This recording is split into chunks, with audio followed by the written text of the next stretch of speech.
Good Morning Business. Business Plan.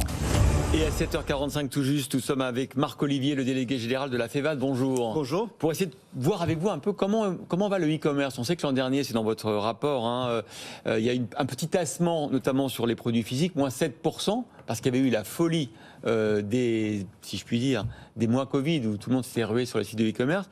Donc tassement, moins 7, ça avait continué sur les services, plus 20%. Ouais. Qu'en est-il sur les premiers mois de 2023 ? Est-ce que vous êtes reparti de l'avant, notamment sur les produits physiques, par rapport au retail classique ?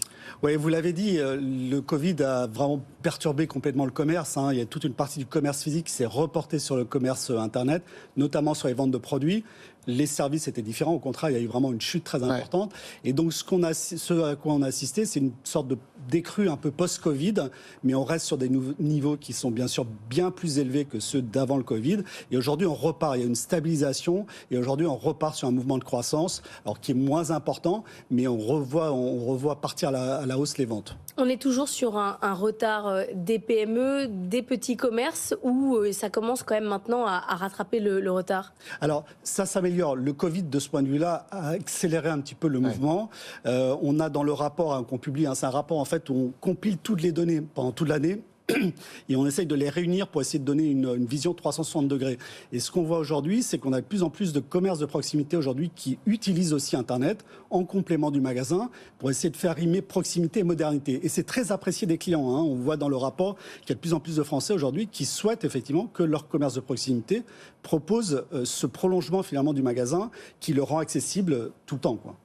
Ça, c'est intéressant parce qu'effectivement, maintenant, on ne peut plus opposer les deux. C'est une sorte de complémentarité obligée, à tel point que dans votre étude, on voit que les milléniums, la génération Z, quand elle va en magasin, 60% d'entre eux consultent des sites de e-commerce pour comparer les prix, pour avoir des informations complémentaires.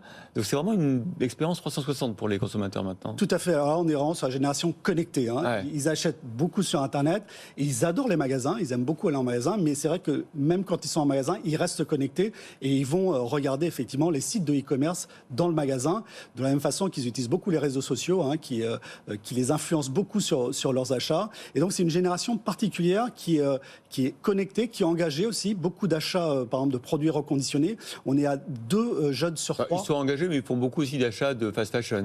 Alors, il y a des contradictions. Ah, il y a des grosses contradictions. Il y a des contradictions.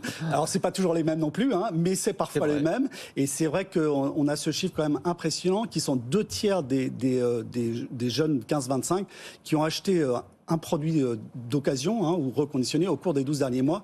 Donc on voit quand même, c'est une nouvelle façon de consommer qui intègre aussi ce marché de la seconde main qui est quand même plutôt intéressant sur le plan de la RSE. On avait ce matin avec nous une jeune entrepreneuse des éditions En Cavale qui disait « Moi, je me suis lancée sur Internet en 2018-2019. Aujourd'hui, je vais vendre dans les grands magasins. Je change ma manière de vendre. Je vais vers le retail classique parce que Internet, finalement, ça me coûte cher aujourd'hui. Ça a changé aujourd'hui. Il faut se faire référencer. La pub, Oui, vous avez de plus en plus de monde qui l'utilise. Donc c'est vrai que par rapport à il y a encore quelques années, les coûts d'acquisition ont augmenté. Et en même temps, c'est absolument indispensable. Ce que vous décrivez est le quotidien de beaucoup d'entrepreneurs aujourd'hui qui se lancent sur Internet et ensuite ils voient bien que les gens ont besoin des deux. En fait, les gens souhaitent à la fois le côté pratique d'Internet, c'est ouvert tout le temps, on peut consulter quand on veut, et puis le côté aussi expérience d'achat du magasin.